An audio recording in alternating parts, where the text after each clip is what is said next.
Nagpapasalamat po ako sa ating Panginoon na binigyan niya ang araw na ito para sa ating lahat na magsama-sama ngayon sa 1-year anniversary OFW Global Movement Banong Chapter.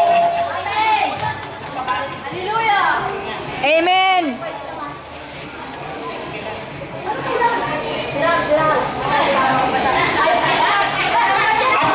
At salamat din po sa lahat na officers and admin.